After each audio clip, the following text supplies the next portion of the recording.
Bonjour, je suis très heureux de faire partie des finalistes du prix Montluc Résistance et Liberté. Tout d'abord parce que ce prix honore des valeurs qui me sont très chères, mais aussi parce que d'un autre côté, ça permet de donner un écho à mon roman Soleil à coudre qui porte une parole qui compte beaucoup pour moi parce que ça vient de ma chair, de mon sang, ça vient de mes entrailles. Donc merci au jury pour cette sélection dont je suis très fier. Euh, Moi, j'ai grandi dans des quartiers populaires à Port-au-Prince qui sont marqués par beaucoup de violence et d'injustice sociale. Et ce sont des choses qui ont provoqué chez moi de l'indignation et qui m'ont poussé à m'engager politiquement très tôt. Euh, Parce que je pense que quand on est dans ce genre de situation, euh, on n'a pas le choix que de s'engager parce que sinon on s'en sort pas.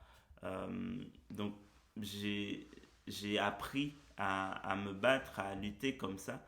Et j'ai aussi trouvé un chemin de résistance dans l'écriture parce que c'est un des lieux où je peux faire entendre ces choses qui m'indignent, faire entendre les battements de cœur de ces quartiers brisés d'où je viens. Euh, Aussi parce que je crois que la littérature peut servir à réveiller les consciences, à aiguiser les esprits. Et moi, je suis un citoyen avant d'être écrivain. C'est-à-dire, j'ai conscience de ce qui se passe autour de moi et je ne peux pas écrire en dehors de ça.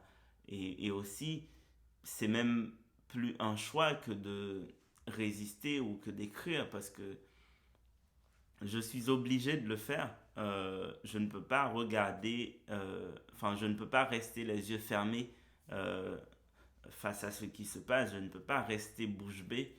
C'est un devoir que de m'engager, que de résister.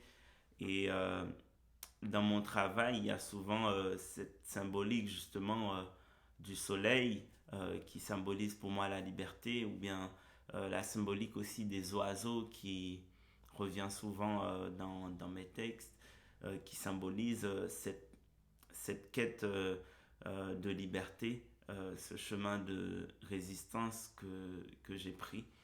Euh, Aussi, j'ai été formé par des écrivains, des artistes qui sont dans cette lignée-là.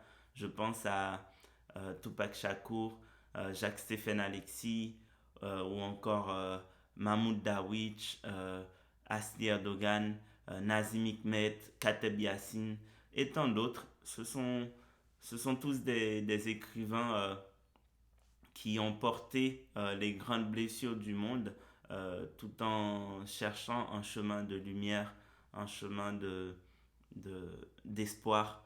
Et moi, c'est ce que j'essaye de faire, opposer la beauté, l'espoir, la lumière aux violences du monde. Donc voilà.